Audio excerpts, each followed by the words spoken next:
नमस्कार. सिटीच्या बातमीपत्रात प्रेक्षकांचा मनपूर्वक स्वागत. आज दिनांक 3 एप्रिल 2025 वार गुरुवार. बातमीपत्राची सुरुवात करूया सुविचार मालेने. माणसांच्या दुःखाची नोंद कोणीच घेत नाही, पण माणसांच्या चुकांची नोंद मात्र ज्यांचा संबंध नाही ते सुद्धा घेतात. आजचा सुविचार आपण बघितला. आता बघूया बातमीपत्रातील ठळक बातम्या.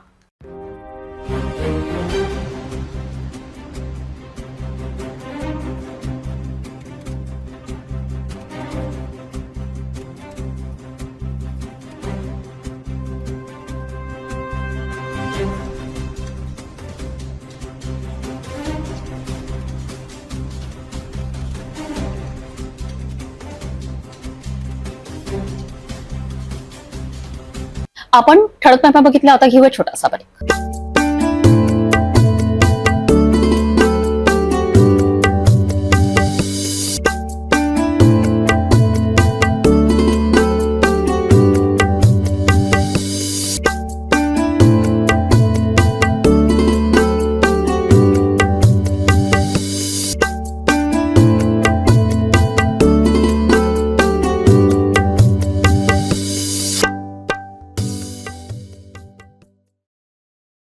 ब्रेकनंतर बघूया सविस्तर बातम्या.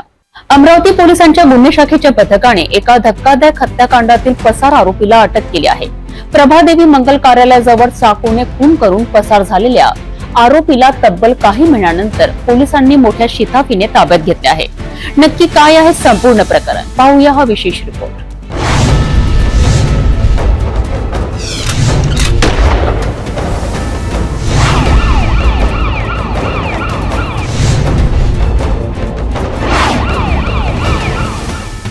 अमरावतीच्या राजापेठ पोलीस ठाण्यात दाखल असलेल्या एका थरारक खून प्रकरणातील पसार आरोपीला अखेर अटक करण्यात यश आले आहे. काय आहे हत्येचा संपूर्ण प्रकार जाणून घेऊया. राजापेठ हद्दीतील प्रभादेवी मंगल कार्यालयाजवळ एका महिलेच्या मुलाचा साक्षीगंध तोडल्याच्या वादातून आरोपीने चाकूने भोसकून हत्या केली होती. या प्रकरणात तिघा आरोपींना अटक करण्यात आली होती. मात्र सातनगर येथे राहणारा 24 वर्षीय शेख अरशद शेख हनीफ हा मुख्य आरोपी पोलिसांना गुंगारा देऊन पसार झाला होता. गुन्हे शाखेच्या युनिट 1 च्या पथकाला मिळालेल्या गुप्त माहितीनुसार आरोपी हा अमरावती मध्यवर्ती कारागृह परिसरात गेट बाहेर आल्याचे समजले. तातडीने पोलिसांनी सापळा रचत आरोपीला अटक करून राजापेठ पोलिसांच्या ताब्यात दिलेत.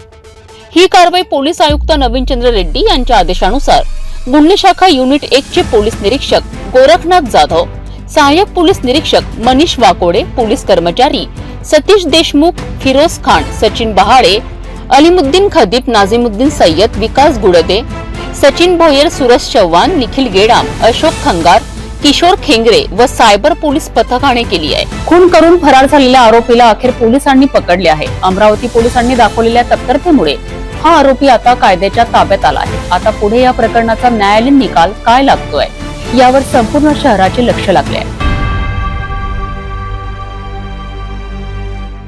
अमरावतीत एका दुचाकी चोरीच्या प्रकरणाचा छडा लावत फ्रेजरपुरा पोलिसांनी आरोपीला ताब्यात घेतले आहे. सीसीटीव्ही फुटेजच्या मदतीने चोरट्याचा शोध घेण्यात आला आणि तब्बल 30,000 रुपये किमतीची चोरीची दुचाकी पोलिसांनी हस्तगत केली आहे. नक्की काय आहे संपूर्ण प्रकरण, पाहूया सविस्तर रिपोर्ट.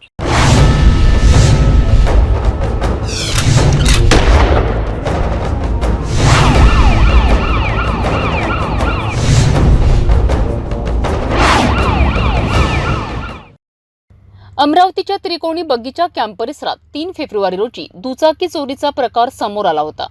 फिर्यादी अजिंक्य राजेंद्र पुंड यांनी MH27 BR 2898 क्रमांकाची दुचाकी अज्ञात चोरट्याने लंपास केली होती. फ्रेजरपुरा पोलीस ठाण्याने या घटनेची गांभीर्याने दखल घेत सीसीटीव्ही फुटेज तपासणी सुरू केली. फुटेजच्या आधारे बोडणा येथे राहणाऱ्या 21 वर्षीय विशाल चरणदास जाधव याचा तपास करण्यात आला. विशाल जाधव याला त्याच्या राहत्या घरातून पोलिसांनी ताब्यात घेतलेत. या चौकशीत त्यांनी गुन्ह्याची कबुली दिली आणि पोलिसांनी 30,000 रुपये किमतीची चोरीची दुचाकी जप्त केली आहे. ही कारवाई पोलीस आयुक्त नवीनचंद्र रेड्डी यांच्या आदेशानुसार फ्रेजरपुरा पोलीस निरीक्षक निलेश करे यांच्या मार्गदर्शनाखाली करण्यात आली. या ऑपरेशनमध्ये पोलीस निरीक्षक निलेश गावंडे, सहाय्यक पोलीस निरीक्षक रवींद्र सहारे, पोलीस उपनिरीक्षक राहुल महाजन तसेच पोलीस कर्मचारी सुभाष पाटील, शशिकांत गवई, सचिन बोरकर, सागर चव्हाण आणि जावेद पटेल यांनी महत्त्वाची भूमिका बजावली आहे। सीसीटीव्ही फुटेजमुळे एका दुचाकी चोरीच्या गुन्ह्याचा पर्दाफाश करण्यात पोलिसांना यश आले आहे। अमरावती पोलिसांच्या सतर्कतेमुळे अशा अनेक गुन्हेगारांना अटक करण्यात यश येत आहे। अकोले रोडवरील विजयराव यावले यांच्या अनधिकृत बांधकामावर अमरावती महानगरपालिकेच्या अतिक्रमण विभागाकडून कारवाई करण्यात आली आहे। जाणून घेऊया सविस्तर माहिती।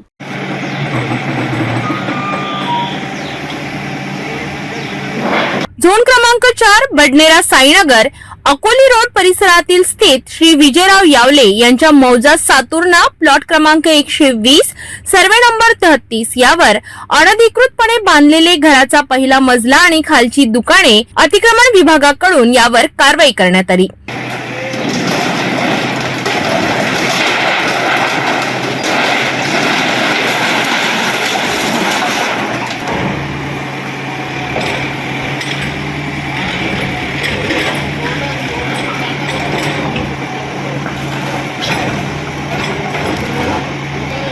या बांधकामामुळे सरकारी सर्व्हिस गल्लीच्या नियमांचे उल्लंघन होत होते आणि तिथे अतिक्रमण झालं होतं। अमरावती मनपाकडून करण्यात आलेल्या अतिक्रमण कारवाईमध्ये उपायुक्त वासनकर यांच्या आदेशानुसार श्याम चौरे, अतिक्रमण पथक प्रमुख, उपअभियंता तायडे, सहाय्यक अभियंता विवेक देशमुख, कनिष्ठ अभियंता अमित रोंगे, निरीक्षक शहबान उपस्थित होते। तसेच राजापेठ पोलीस स्टेशनचे कर्मचारी यांच्या मदतीने नियमानुसार अतिक्रमण काढण्याची कारवाई केली गेली।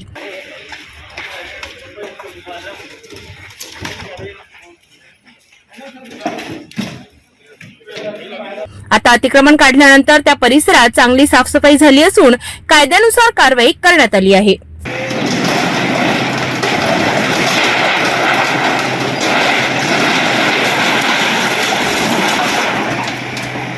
आज झोन क्रमांक 4 बडनेरा क्षेत्र अंतर्गत येणारा जे साईनगर अकोली रोडचा जो परिसर आहे, या रोडच्या परिसरामध्ये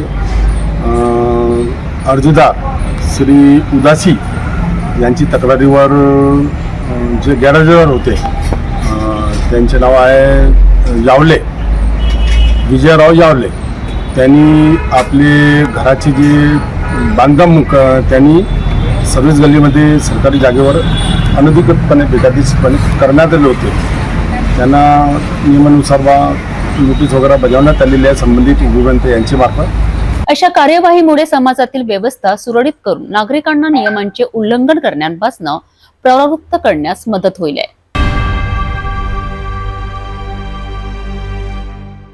राज्याचे फोर्स 1 चे अप्पर पोलीस महासंचालक कृष्ण प्रकाश यांनी शहर पोलीस आयुक्तालयातील क्यूआरटी पोलीस कमांडोच्या कार्याची माहिती घेतली आहे। यावेळी त्यांनी क्यूआरटी कमांडोच्या कार्यप्रणाली संबंधी विविध मुद्द्यांची चर्चा केली, तसेच त्यांना काही नवीन टिप्सही दिल्या। कृष्ण प्रकाश यांनी पोलीस आयुक्त नवीनचंद्र रेड्डी आणि पोलीस अधीक्षक विशाल आनंद यांच्याशी महत्त्वपूर्ण चर्चा केली आहे। तसेच अमरावती येण्यासाठी सायकलने केलेला प्रवास आणि फिटनेस विषयक त्यांच्या विचारांबद्दल सिटी न्यूज प्रतिनिधीला प्रतिक्रिया देखील दिली। As additional DG Force 1 आम्हाला मूल्यांकन, वार्षिक मूल्यांकन करावा लागतो, इव्हॅल्युएशन करावा लागतो यांचे वेगवेगळे परफॉर्मन्सेसचे, आणि प्रत्येक किती दिवसात फायरिंग करतात, किती दिवसात त्यांचे टेस्ट होतो, इंटरनल टेस्ट होतो, किती मॉक ड्रिल्स करतात, किती रेकी करतात, त्यांचं रिटर्न करण्याचं काय सिस्टम आहे, किती वर्षापासून लोक काम करत आहेत, हे सर्व गोष्टींचा आढावा आपण घेतो, इव्हॅल्युएशन करतो, मूल्यांकन करतो आणि मूल्यांकन केल्यानंतर सूचना देतो। तर इकडे 60% लोकांचं जे परफॉर्मन्स आहे उत्कृष्ट आहे, आणि काही लोक बरेच वर्षापासून इथेच काम करत आहेत, त्यामुळे त्यांची उत्कृष्टता कमी झाली असावेत वयोमानामुळे, आणि यांच्याकडे नवीन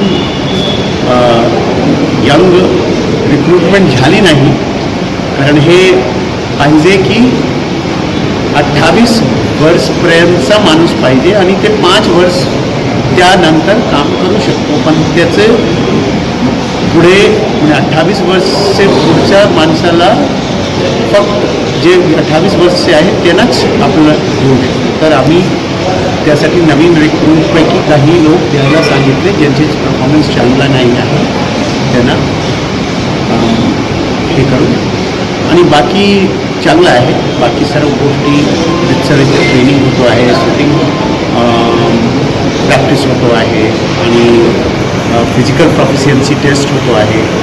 दर 3 महिन्याला टेस्ट हे लोक 5 टेस्ट घेतात सर्वांचे जे QRTचे आहे. ते अलर्ट ठेवण्याची सिस्टम चांगली आहे. रेकी करतात. 15 जे व्हायटल इन्स्टॉलेशन्स आहेत त्याचे रेकी आणि त्याचे मॉकड्रिल ते करतात. ते सर्व काही गोष्ट बरोबर करत आहेत. फक्त तेवढंच आहे की काही लोक वयोमान्य जास्त झालेले आहेत आणि त्याच्याऐवजी नौजवान जे कॉन्स्टेबल्स आहेत त्यांना घेणे गरजेचे आहे. आता नवीन प्रशिक्षण घेऊन घेतो त्यांच्यापैकी घेता येईल यांना. मध्येच मध्यंतरी जेवढे लोक घेतले गेले ते दुसऱ्या जिल्ह्यातून आलेले लोकांना घेण्यात आले आणि त्यामुळे ते यंग जे लॉट आहे अमरावती सिटीला मिळालेलं नाही. मी वेळ काढतो सर्व गोष्टीसाठी, जे हॉबीज आहे किंवा फिटनेस आहे यासाठी, आणि वेळ काढूनपणा करत हा राहतो. हे होते राज्याचे फोर्स 1 चे अप्पर पोलीस महासंचालक कृष्ण प्रकाश यांच्या अमरावती दौऱ्याच्या दरम्यान घडलेल्या घटनांचे संक्षिप्त वृत्त. आपल्या फिटनेसवर आधारित विचारांची आणि QRT कमांडोच्या कार्याची माहिती देणारा हा सुसंस्कृत दौरा महत्वाचा ठरला आहे. 22 मार्चला यवतमाळ मार्गावर भीषण आग लागून शिवशाही बस जळून खाक झाली होती. या दुर्घटनेनंतर झालेल्या चौकशीत मोठा खुलासा झाला आहे. एसटी महामंडळाच्या 6 अधिकारी व कर्मचाऱ्यांवर हलगर्जीपणाचा ठपका ठेवत कारवाईचा बडगा उगारण्यात आलाय. या दुर्घटनेमागचं सत्य काय, पाहूया सविस्तर रिपोर्ट. 22 मार्च रोजी अमरावती आगार क्रमांक 1 ची शिवशाही बस MS06 BW 0294 ही यवतमाळकडे जात असताना तिने अचानक पेट घेतला.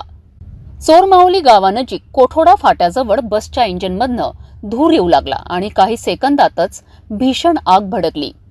सुदैवाने प्रवाशांना वेळीच बाहेर काढण्यात आल्यामुळे मोठा अनर्थ टळला, परंतु एसटी महामंडळाचे मोठे नुकसान झालेत. या घटनेनंतर अमरावती एसटी विभागाने या प्रकरणाची चौकशी सुरू केली आणि आता प्राथमिक अहवालातून 6 अधिकाऱ्यांना जबाबदार ठरवण्यात आले आहे. या अधिकाऱ्यांमध्ये यांत्रिकी पाडी म्हणून राहुल बेलोकार, हरिओम इंगोले इन्चार्ज प्रवेशक, प्रभाकर राणे यांत्रिकी विभागाचे सहाय्यक कार्यशाळा अधीक्षक हर्षल धारणे तसेच बस चालक व वाहक कर्मचाऱ्यांचा समावेश आहे. या अधिकाऱ्यांनी हलगर्जीपणा केल्यामुळे बसमध्ये तांत्रिक बिघाड झाला आणि ही भीषण दुर्घटना घडली असे चौकशीत स्पष्ट झाले आहे. या कारवाईबाबत अमरावती एसटी विभाग नियंत्रक निलेश बेलसरे यांनी प्रतिक्रिया व्यक्त केली आहे. या घटनेनंतर एसटी महामंडळाच्या व्यवस्थापनावर मोठे प्रश्नचिन्ह उभे राहिले आहेत. अशा दुर्घटना वारंवार होत असल्यामुळे एसटी महामंडळाचा प्रशासनावर लोकांचा विश्वास कमी होतोय. यापुढे अशा दुर्घटना टाळण्यासाठी कोणती खबरदारी घेतली जाणार, प्रशासन उत्तर देणार का? दिनांक 22 मार्च रोजी अमरावती 1 आगाराची एक शिवशाही बस 0294 क्रमांकाची अमरावती ते यवतमाळ जात असताना चोरमावली या गावाजवळ त्या गाडीत अचानक पेट घेतला. साधारणतः गाडी ओव्हरहीट व बॅटरीचा जो वायर स्टार्टरपर्यंत जातो या कारणास्तव त्या गाडीने पेट घेतल्याचे निदर्शनास आले. यामध्ये गाडीचं नुकसान होऊन प्रवाशांना मात्र कुठलीही दुखापत झाली नाही, कारण प्रवासी घटना घडते समयी गाडीच्या खाली उतरून गेलेले होते. सदरची घटना ही अतिशय गंभीर स्वरूपाची असल्याने या बाबतीत सर्व शहानिशा करून जे प्राथमिकदृष्ट्या तपासणीमध्ये जे दोषी कर्मचारी आहेत की ज्याच्यामध्ये या गाडीवर कामगिरी करणारे चालक, कारण गाडीमध्ये 2-2 अग्निशामक बंब असताना त्याचा वापर झालेला नाही, त्याचप्रमाणे वाहकाने मशीनसुद्धा गाडीमध्येच ठेवली, त्याचप्रमाणे या गाडीची जी तांत्रिक तपासणी करणारे जे यांत्रिक कर्मचारी आहेत की ज्याच्यामध्ये त्यांचे पाळी प्रमुख दोन्हीही श्री ढोलवाडे, श्री बेलोकार आणि इंगोले, त्याचप्रमाणे जे त्यांच्यावर इन्चार्ज म्हणून लक्ष ठेवणारे पर्यवेक्षक आहेत की जे राणे आणि एक धारणे नावाचे जे आमचे सहाय्यक कार्यशाळा अधीक्षक आहेत, या लोकांना प्रथमदर्शनी जबाबदार धरून कारवाई करण्यात आलेली आहे. ही कारवाई अद्यापपर्यंत पूर्ण झालेली नाही. वरिष्ठ पातळीवर याची गंभीर दखल घेतल्या गेल्याने व सदरची घटना अतिशय गंभीर असल्याने याबाबत जे कोणी जबाबदार अधिकारी दिसतील त्यांच्यावर सुद्धा अमरावती विभागामार्फत व आमचे प्रादेशिक व्यवस्थापक यांच्यामार्फत कारवाई केल्या जाईल. धन्यवाद. शिवशाही बस जळीत प्रकरणात अखेर 6 कर्मचाऱ्यांवर कारवाईचा बडगा उभारण्यात आला असला तरी यात आणखी कोणाचा हलगर्जीपणा आहे का, वरिष्ठ अधिकारीही जबाबदार आहेत का, हे प्रश्न अनुत्तरित आहेत. प्रवाशांचा जीव धोक्यात टाकणाऱ्या या व्यवस्थेवर तातडीने कठोर उपाययोजना करण्याची मागणी प्रवासी करीत आहेत.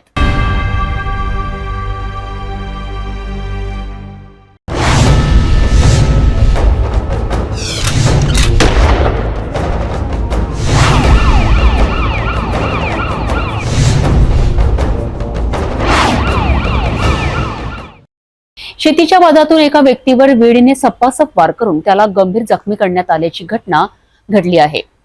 हा प्रकार कोल्हा येथे घडला असून आसेगाव पोलिसांनी आरोपींना अटक केली आहे.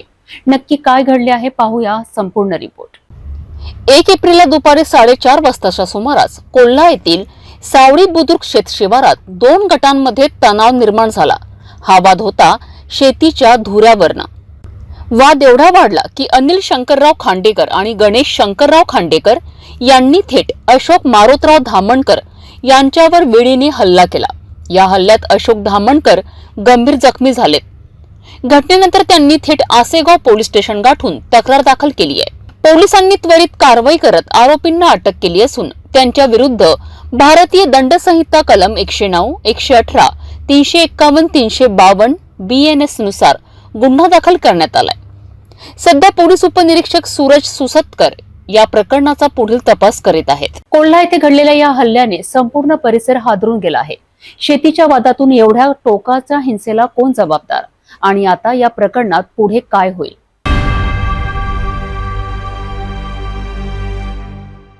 अमरावती शहरात सकाळी अचानक अवकाळी पावसाने जोरदार हजेरी लावली. विजेच्या कडकडाटांसह आलेल्या या पावसाने नागरिकांची चांगलीच तारांबळ उडवली. हवामान विभागाने आधीच येलो अलर्ट जारी केला होता. नक्की कसा होता आजचा पाऊस, याचा शेतीवर काय परिणाम होऊ शकतो, पाहूया सविस्तर रिपोर्ट.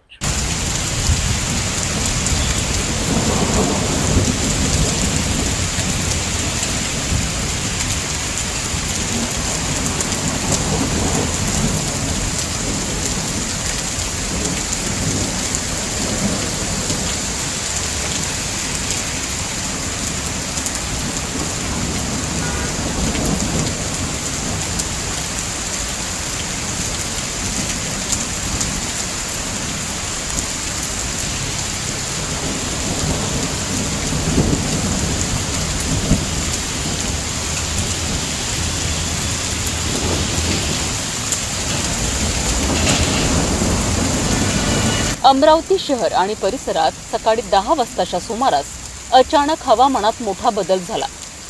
विजेच्या कडकडाटासह अवकाळी पावसाची संततधार सुरू झाली आणि काही वेळातच शहरात पावसाळ्यासारखे वातावरण निर्माण झाले.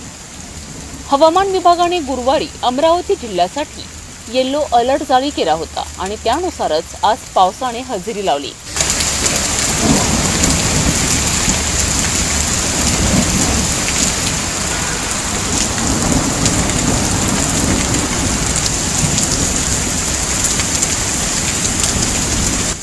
काय झाला या अवकाळी पावसाचा परिणाम? वाढत्या उन्हामुळे त्रस्त असलेल्या नागरिकांना काहीसा दिलासा मिळाला. वातावरणात अचानक गारवा निर्माण झाला. मात्र हा पाऊस उन्हाळी पिकांसाठी घातक ठरण्याची शक्यता आहे. अवकाळी पावसामुळे भुईमूग, तीळ, कांदा आणि संत्रा पिकांचे मोठे नुकसान होण्याची शक्यता हवामान तज्ज्ञांनी व्यक्त केली आहे. या पावसाचा फटका शेतकऱ्यांना बसल्यास त्यांच्या मेहनतीवर पाणी फिरण्याची शक्यता आहे. हवामान विभागाच्या अंदाजानुसार दिवसभर अमरावती जिल्ह्यात विजेच्या कडकडाटासह हलक्या ते मध्यम स्वरूपाचा पाऊस पडण्याची शक्यता आहे.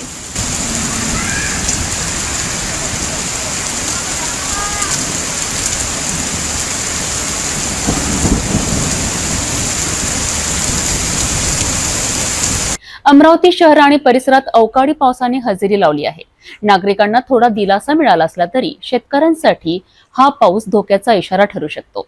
हवामान विभागाने दिलेल्या अंदाजानुसार अजूनही पाऊस पडण्याची शक्यता आहे. त्यामुळे नागरिकांनी आणि शेतकऱ्यांनी योग्य ती खबरदारी घ्यावी.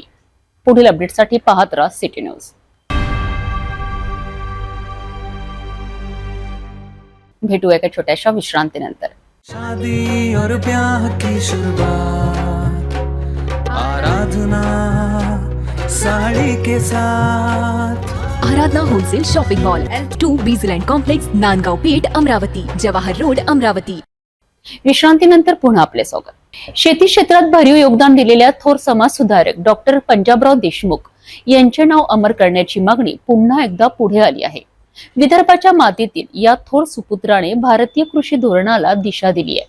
शेतकऱ्यांसाठी आपलं संपूर्ण आयुष्य वेचलंय आणि सहकारी बँकिंगसह ग्रामीण शिक्षणाची मूर्त भेट रोवली आहे.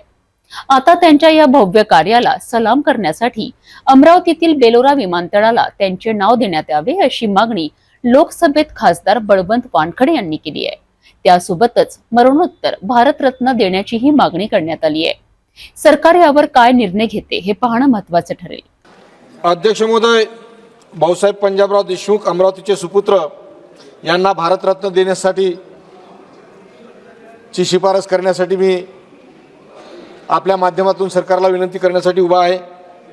अध्यक्ष महोदय, भाऊसाहेब पंजाबराव देशमुख या सभागृहाचे सदस्य होते आणि भारताचे पहिले कृषी मंत्री म्हणून त्यांनी फार मोठं त्यांचं योगदान कृषी क्षेत्रात आणि शेतकऱ्यांसाठी आहे.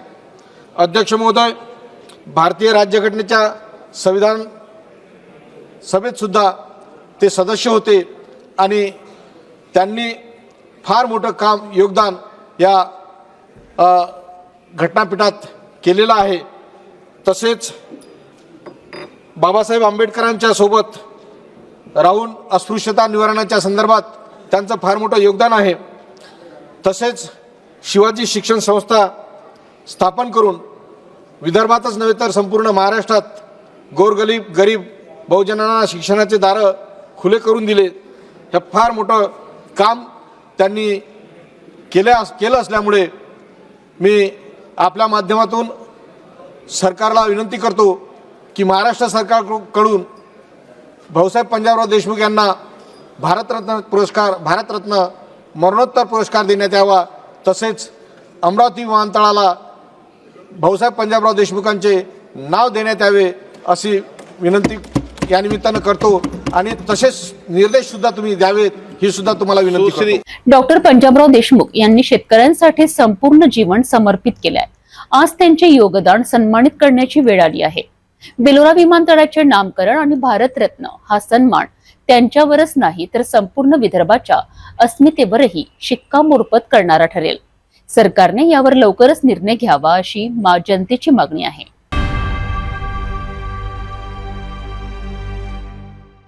आज यवतमाळमध्ये राजकीय रणसंग्राम पेटला आहे. राज्यातील शेतकऱ्यांच्या आत्महत्या थांबलेल्या नाहीत. कर्जमाफीसाठी आक्रोश सुरूच आहे आणि त्याच पार्श्वभूमीवर ठाकरे गटाच्या उभाटा सेनेने सरकारला नपुंसक महायुती म्हणत जाहीर निषेध केला आहे. संविधान चौकात घोषणांनी संपूर्ण परिसर दणाणून गेला. पोलिसांनी आंदोलनकर्त्यांना ताब्यातही घेतले.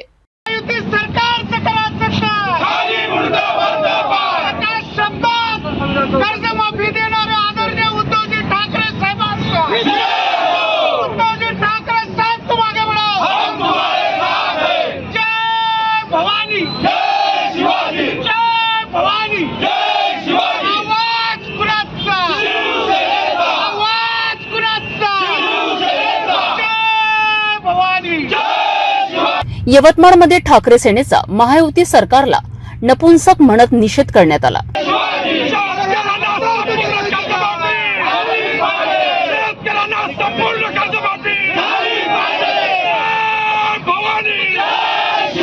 उपमुख्यमंत्री एकनाथ शिंदे यांची आज यवतमाळच्या समता मैदानात आभार सभा होती. मात्र या सभेपूर्वीच यवतमाळमध्ये विरोधक आक्रमक झाले आहेत.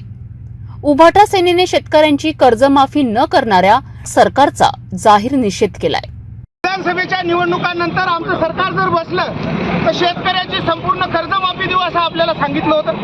सोबतच लाडक्या बहिणीला 2100 रुपये देऊ सांगितलं होतं, परंतु अजूनपर्यंत या सरकारनं शेतकऱ्याची कर्जमाफी केलेली नाही आणि त्याचा निषेध म्हणून आम्ही सगळेजण आज शिवसेना उद्धव बाळासाहेब ठाकरे या पक्षाचे सगळे पदाधिकारी या सरकारचा जाहीर निषेध करण्यासाठी आम्ही इथं थांबलेलो आहोत. आमचे मुख्यमंत्री असताना आदरणीय उद्धवजी ठाकरे साहेबांनी एका शब्दात या महाराष्ट्र राज्याच्या सर्व शेतकऱ्याची माफी केली होती आणि त्याच धर्तीवर आज या महायुती सरकारनं शेतकऱ्याची कर्जमाफी करावं. जर ती केली नाही तर आगामी काळात शिवसेना उद्धव बाळासाहेब ठाकरे याच्यापेक्षा उग्र आंदोलन संपूर्ण महाराष्ट्रात केल्याशिवाय राहणार नाही.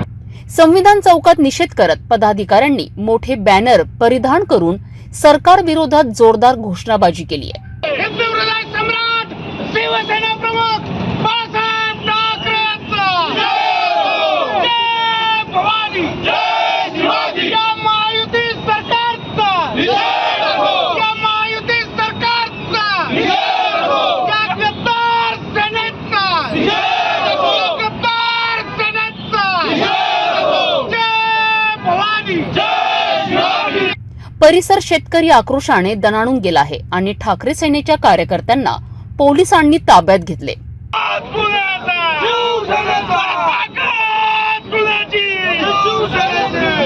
शेतकऱ्यांची स्थिती सुधारायची की केवळ सभा घ्यायच्या, हा सवाल आता सरकार समोर आहे. यवतमाळ हा राज्यातील आत्महत्याग्रस्त जिल्हा म्हणून ओळखला जातोय. शेतकऱ्यांना अद्याप संपूर्ण कर्जमाफी मिळालेली नाही, त्यामुळे उभाटा सेना आक्रमक झाली आहे. सरकारचं करायचं काय? गद्दाराचं करायचं काय? 2100 रुपये लाडक्या बहिणीला न देणाऱ्या. यवतमाळमध्ये महायुती सरकार विरोधात ठाकरे सेनेने आक्रमक आंदोलन केले आहे. शेतकऱ्यांच्या आत्महत्या, कर्जमाफी आणि सरकारच्या निष्क्रिय धोरणांवरनं संतापाचा उद्रेक झालाय. यावर सरकारचे पुढील पाऊल काय असणार आहे हे महत्त्वाचे आहे बघणे. म्हणजे हा शेतकरी म्हणजे तोच जगाचा पोशिंदा, तोच जमिनीत म्हणजे त्या मातीतून येऊन त्या मातीतच चालला.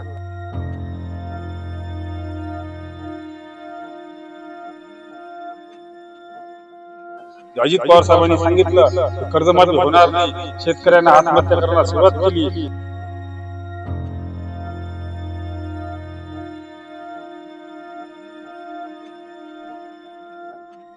आजची ही बातमी तुम्हाला अस्वस्थ करेल. विदर्भात शेतकऱ्यांच्या आत्महत्येचे काळे ढग अजूनही दाटलेलेच आहे. आज पुन्हा एका कुटुंबावर दुःखाचा डोंगर कोसळला आहे. रसलपूर गावातील एका युवा शेतकऱ्याने कर्जाच्या विळख्यात अडकून आपली जीवनयात्रा संपवली आहे. 4 महिन्यांपूर्वी पत्नीला कर्करोगामुळे गमावलेल्या या शेतकऱ्याने आता स्वतःलाही संपवले आणि 2 चिमुकल्या लेकरांना पोरकं करून गेलाय. दुःखासोबत झगडणाऱ्या या चिमुकल्यांचा आधार आता कोण होणार? हा केवळ एक शेतकरी कुटुंबाचा प्रश्न नाही, तर हा एक संपूर्ण व्यवस्थेचा पराभव आहे. शेतकऱ्याच्या घरी पुन्हा एकदा काळाचा घाला. रसूलपूर गावात कर्जबाजारी शेतकऱ्याने आत्महत्या केल्याची धक्कादायक घटना घडली आहे. योगेश हरणे नाव होतं त्याचं. वय अवघं 35 वर्ष. मुलं अजूनही वडिलांच्या परतीची वाट पाहत असतील, पण आता तो परतणार नाही. कारण या सगळ्या तणावाला कंटाळून त्याने विष प्राशन करून आपलं आयुष्य संपवलं. 4 महिन्यांपूर्वी त्याच्या पत्नीचं कर्करोगाने निधन झालं. त्यानंतर संपूर्ण घराची जबाबदारी त्याच्यावर आली. पण त्या जबाबदारीचं ओझं एवढं जड झालं की शेवटी जगण्याचाच निर्णय बदलला. एका बळीराजाने आपल्या पोरक्या झालेल्या 2 मुलांसाठी कर्ज आणि नापिकीशी लढण्याचा प्रयत्न केला, पण व्यवस्था त्याला वाचवू शकली नाही. कर्जाचा डोंगर, बाजारातील बेभरवशाचे दर, निसर्गाचा लहरीपणा आणि शेवटी भोगायला लागलेली उपासमार. हातात असलेल्या शेतावर तो समाधान मानत नव्हता, पण ते शेत पिकलंच नाही आणि शेवटी तोच मातीला मिळाला. हा हरणे कुटुंबाचा शोक नाही, हा संपूर्ण व्यवस्थेचा पराभव आहे. बहिणीला कॅन्सर झाला होता 6 महिने अगोदर आणि एवढ्यात म्हणजे तिथं त्याला पिकलंही नाही. 4 एकरात 6 कट्टे हरभरे झाले होते आणि कर्जाचा डोंगर, तेवढं मोठं कॅन्सरची बिमारी, त्यालाही पैसे लागले आणि आता लेकरही समजा डोळ्यासमोर दिसतातच ना.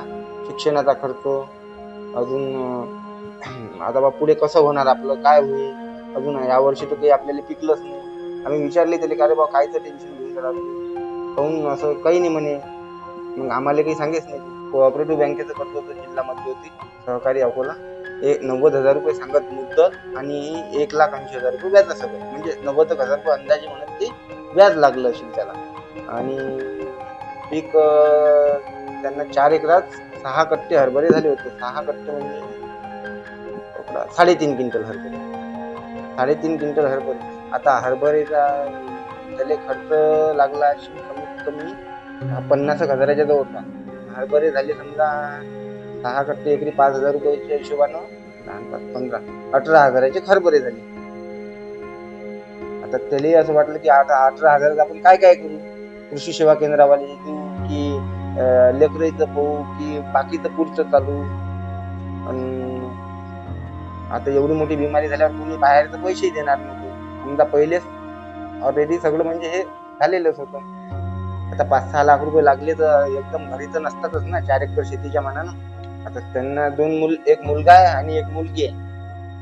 आता त्यांची जबाबदारी तर समजा आता आम्हालाच पाहावं लागेल त्यांना. म्हणजे हा शेतकरी म्हणजे तोच जगाचा पोशिंदा, तोच जमिनीत म्हणजे त्या मातीतून येऊन त्या मातीतच चालला. आणि मालाले काहीच भाव नाही. आज हरभरा समजा 4,000 काय परवडते, कापसाले 7,000चे भाव आहे. 7-10 रुपये क्विंटल तर बेचाळीस आहे. फवारा सर्व जर खर्च काढतो म्हटलं आपण तर काहीच उरत नाही. 10-15 हजार रुपये उरले तर ते निसर्गानं साथ दिली तर उरते, नाही तर मग काहीच उरत नाही. मग असं होते. सरकार शेतकऱ्यांसाठी योजना आणते, पण त्या योजनांचा फायदा नेमका कोणाला होतो? कर्जमाफीची घोषणा होते, पण शेवटी शेतकऱ्यांना मृत्यूशिवाय दुसरा पर्याय का उरत नाही?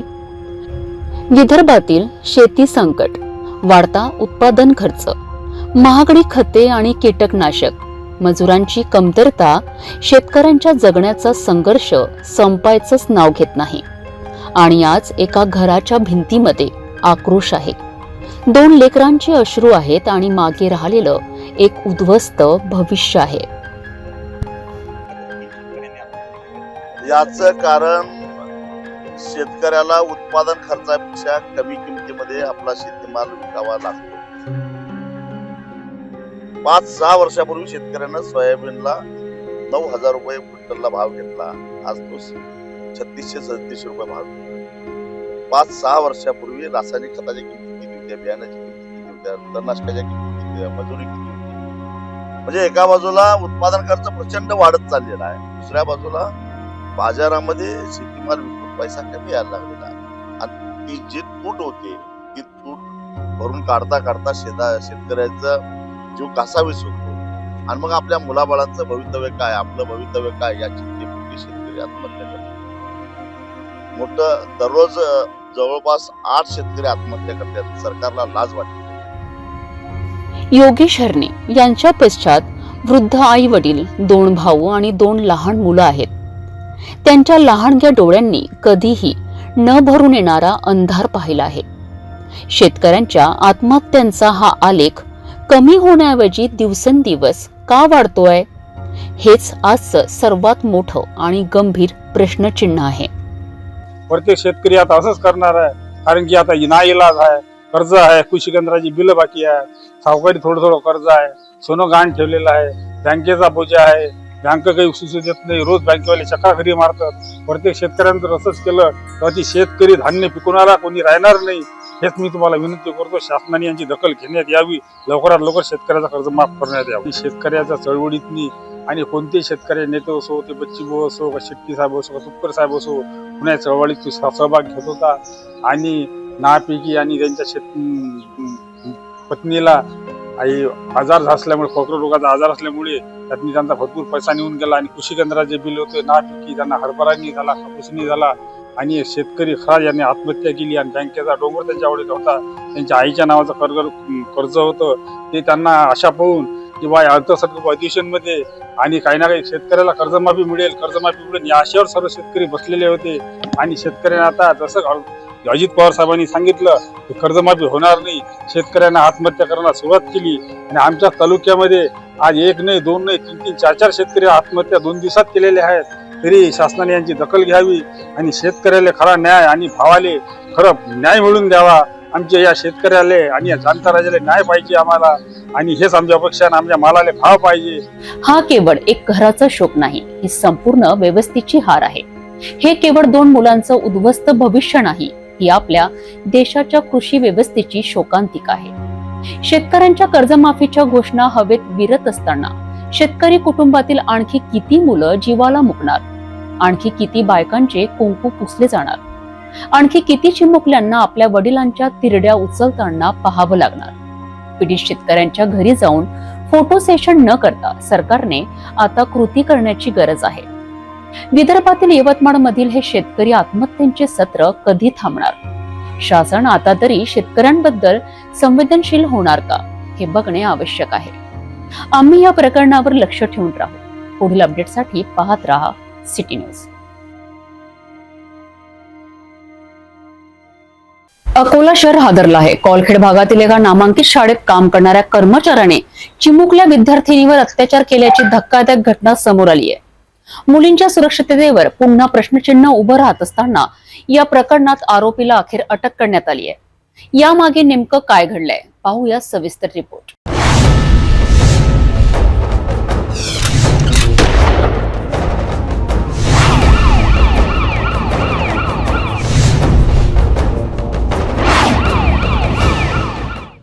अकोल्याच्या कोलखेड भागातील एका शाळेत 4थी आणि 7वीच्या विद्यार्थिनीचा विनयभंग केल्याची खळबळजनक घटना उघडकीस आली आहे. हेमंत चांदेकर असे अटक करण्यात आलेल्या शाळेतील कर्मचाऱ्याचे नाव आहे.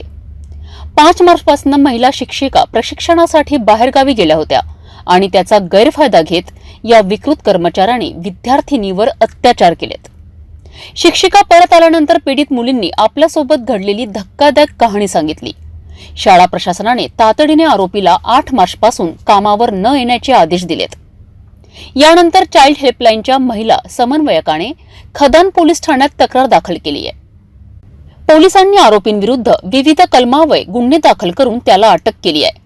या घटनेनंतर पालकांमध्ये संतापाची लाट उसळली आहे. विद्यार्थिनींच्या सुरक्षेबाबत शाळा प्रशासनाने योग्य ती काळजी घेतली का? अशा प्रकारच्या घटनांवर आळा घालण्यासाठी सरकार आणि प्रशासन कोणते ठोस पावले उचलणार?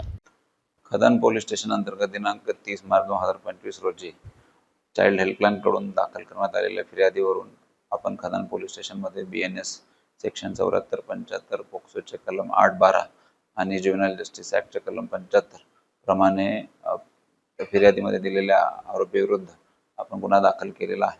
गुन्हा दाखल करून तपासावरती आहे.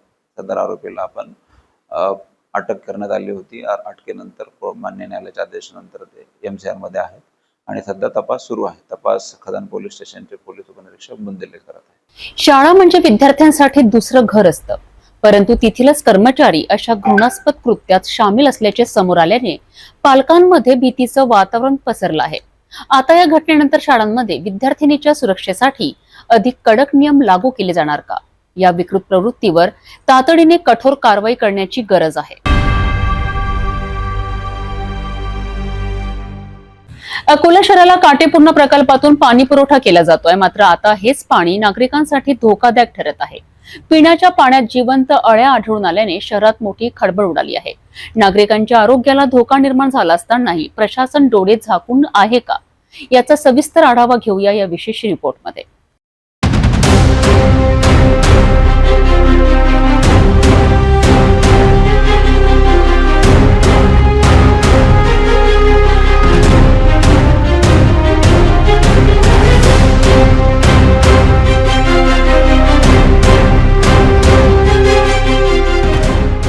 अकोला शहराला काटेपूर्णा प्रकल्पाच्या पाण्याचे जलशुद्धीकरण करून पाणी पुरवठा केला जातोय. मात्र गेल्या काही दिवसांपासून शहरात पिवळसर आणि दुर्गंधीयुक्त दूषित पाणी पुरवठा सुरू आहे.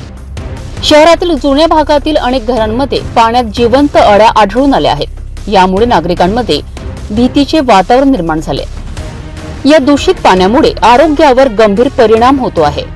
अनेक नागरिकांना उलट्या, जुलाब आणि पोटदुखीचा त्रास सुरू झाला आहे. आरोग्यावर संभाव्य धोका वाढल्याने नागरिक संतप्त आहे. महापालिकेच्या निष्काळजीपणामुळे नागरिक संतप्त झालेत.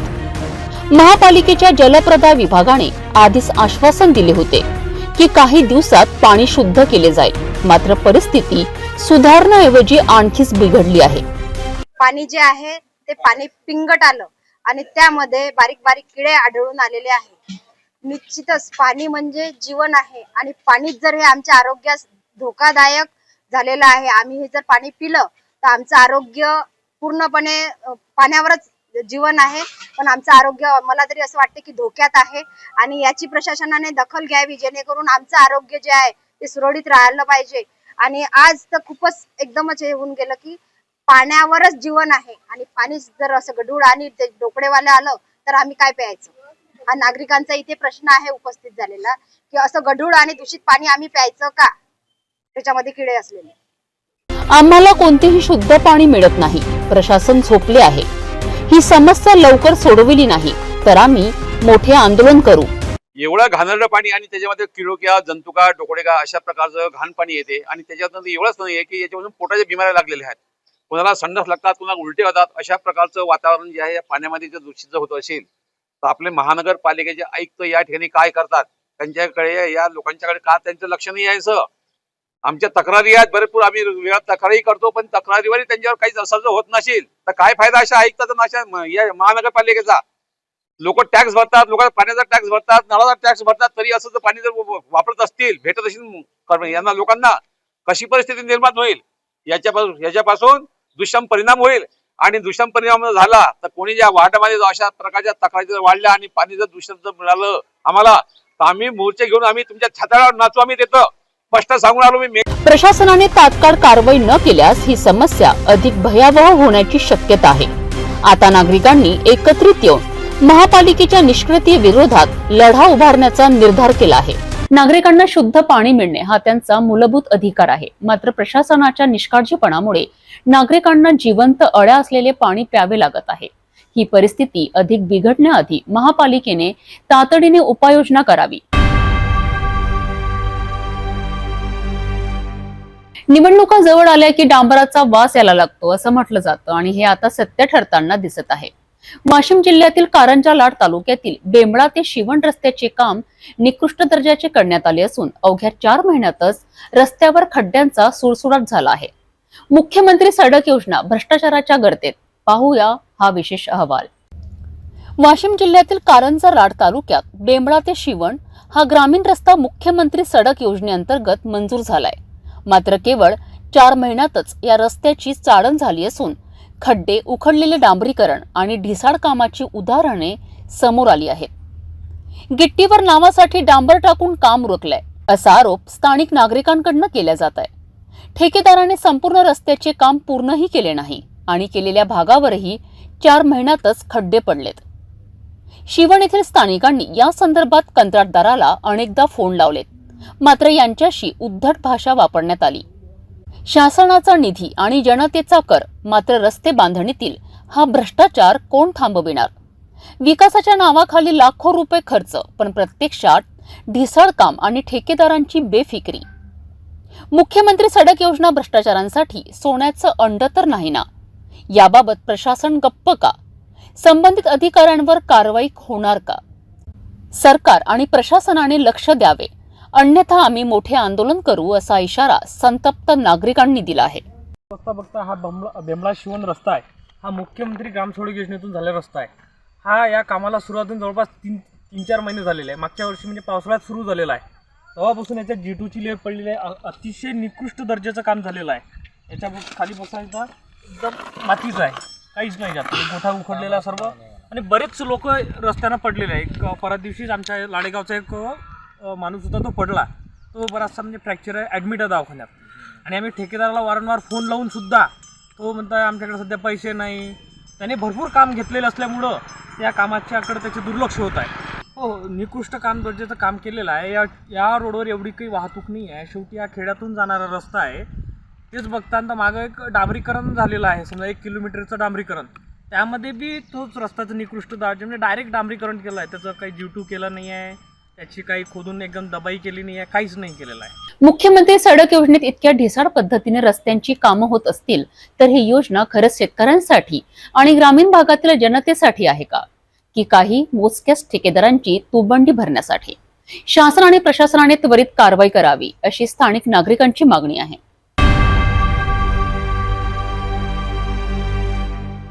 नागपूरच्या पारडी पोलीस स्टेशन हद्दीत खळबळजनक घटना घडली आहे. उधार घेतलेले पैसे वेळेवर परत न केल्याच्या वादावरनं एका विधी संघर्षित बालकावर चाकूने हल्ला करण्यात आला आहे. या प्रकरणात 4 आरोपींवर गुन्हा दाखल करण्यात आला असून जखमी मुलावर मेयो रुग्णालयात उपचार सुरू आहे. या धक्कादायक घटनेने संपूर्ण परिसर हादरला आहे.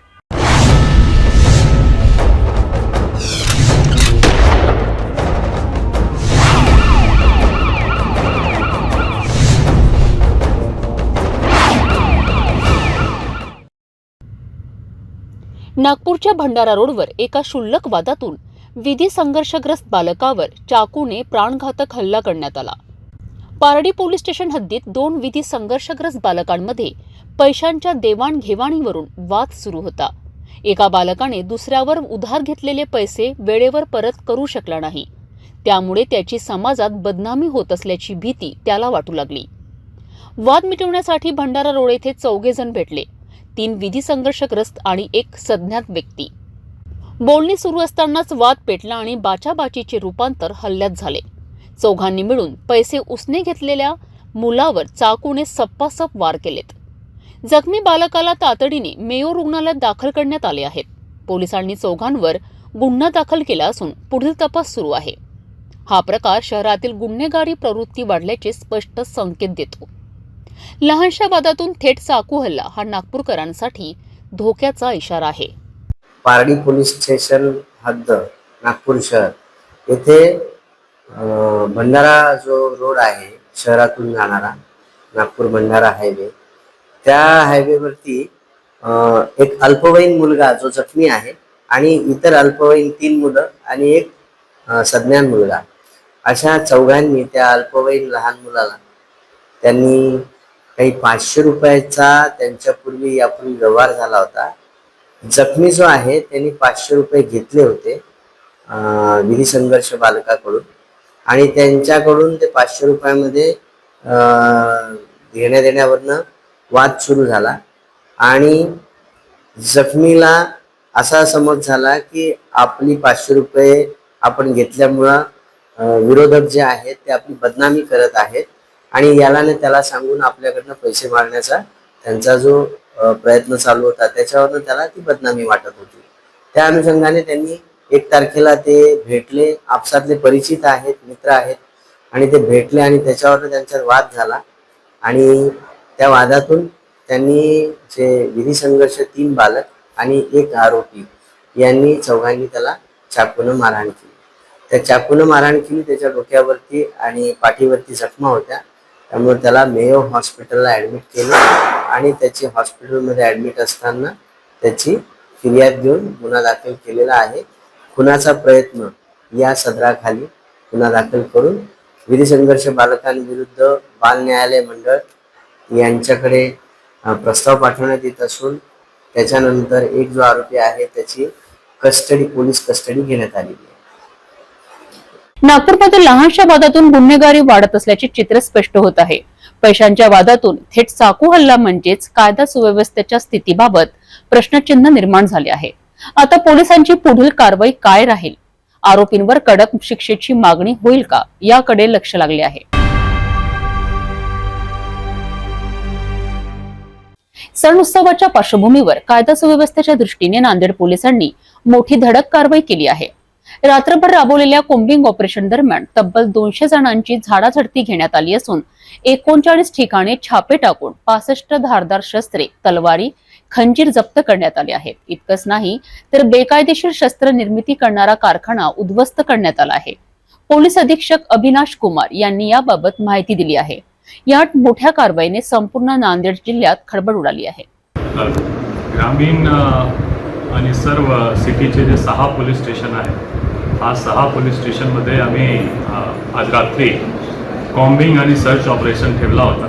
ते आगामी जे सण उत्सव आहे, जयंती आहे, त्या अनुषंगाने हा कॉम्बिंग आणि सर्च ऑपरेशनमध्ये आमचे 6 पोलीस स्टेशन सिटी आणि इतवारा डिव्हिजनचे, तसेच 4 RCPचे प्लाटून्स आणि आमचे होमगार्डचे जवान हा सर्व पार्टिसिपेट केलं. आमचे सिनियर ऑफिसरपासून होमगार्डचे जवानपर्यंत सर्व आम्ही रात्री 4 वाजेपासून सकाळी 8 वाजेपर्यंत हा एक इंटेन्सिव्ह कॉम्बिंग आणि सर्च ऑपरेशन चे आयोजन केला होता. त्या आयोजनमध्ये रिझल्ट म्हणून जवळपास 15 आर्म्स ॲक्टचे गुन्हे आम्ही दाखल करत आहोत सर्व 6 पोलीस स्टेशनमध्ये. तसेच 65 असा जे शार्प वेपन आहे ते आम्ही जप्त केलेला आहे. तसेच 6 मोटरसायकल आणि एक 4 व्हीलर ज्यामध्ये जे हा सर्व चोरीचे होऊ शकतो मोटरसायकल आणि 4 व्हीलर असा आम्ही जप्त केलेला आहे. त्यांच्यावर 124 आणि 122ची कारवाई होणार. तसेच non bailable warrant, bailable warrant, फरारी पाहिजे हा असा सर्व मिळून जवळपास आम्ही 200 आरोपी रात्री आणि सकाळी चेक केलेला आहे. त्यांची घरझडती गेलेला आहे आणि यामध्ये इतके आम्ही कारवाई केलेला आहे आणि आम्ही परत 2-3 दिवसानंतर परत करणार. आमचं आव्हान तेच राहणार की आमची कॉम्बिंग आणि सर्च ऑपरेशनमध्ये तुम्ही सहकार्य करा आणि जे आगामी सण उत्सव आहे ते शांततात सर्व काही हो त्याबाबत आमचे प्रयत्न चालू राहणार. नांदेड पोलिसांनी केलेल्या या कारवाईमुळे संपूर्ण जिल्ह्यात खळबळ उडाली आहे. सण उत्सव काळात कोणताही अनुचित प्रकार घडू नये याकरिता पोलिसांनी कंबर कसली आहे. 65 शस्त्रे जप्त करणे ही मोठी यशस्वी कारवाई मानली जात आहे. आता पुढील टप्प्यात पोलिसांकडनं अजून कठोर कारवाई केली जाणार आहे का हे पाहणं महत्त्वाचं ठरेल. जाता जाता पुन्हा एकदाच्या ठळक बातम्या.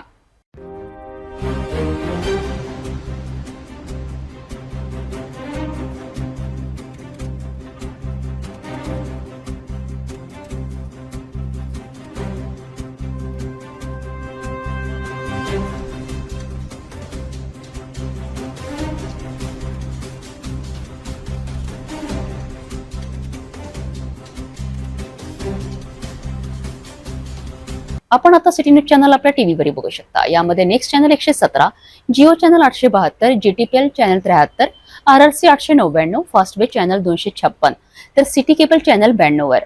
आता अमरावती, विदर्भनंतर महाराष्ट्राचे दर्शक घर बसल्या आपल्या केबल टीव्हीवर सिटी न्यूज बातमी पाहू शकाल. लवकरच आम्ही आपल्यापर्यंत पोहोचणार आहोत. जर आपल्या टीव्हीवर सिटी न्यूज चॅनल दिसत नसेल तर आपण आपल्या केबल ऑपरेटरशी संपर्क करावा. आपण सिटी न्यूज केबलच्या व्यतिरिक्त YouTube, Facebook, Instagram आणि ट्विटरवर बघू शकता. याकरिता सोशल मीडिया अकाउंट सबस्क्राईब करा, फॉलो करा, लाईक करा. YouTube अकाउंट सबस्क्राईब करण्याकरिता सबस्क्राईब बटनाला क्लिक करा आणि बेल आयकॉन दाबायला विसरू नका, कारण सर्वात आधी समाचार आपल्यापर्यंत पोहोचणार आहेत. तसेच सिटीचे फेसबुक पेज लाईक करा, Instagram आणि ट्विटर हँडल फॉलो करा. आपण व्हॉट्सअपवर सुद्धा सूचना देऊन न्यूज प्राप्त करू शकता. व्हॉट्सअप नंबर स्क्रीनवर येत आहे. हे बातमीपत्र एवढ्यावरच थांबूया. पुन्हा भेटू नवीन घडामोडींसोबत. आपण बघत राहा फक्त सिटी न्यूज.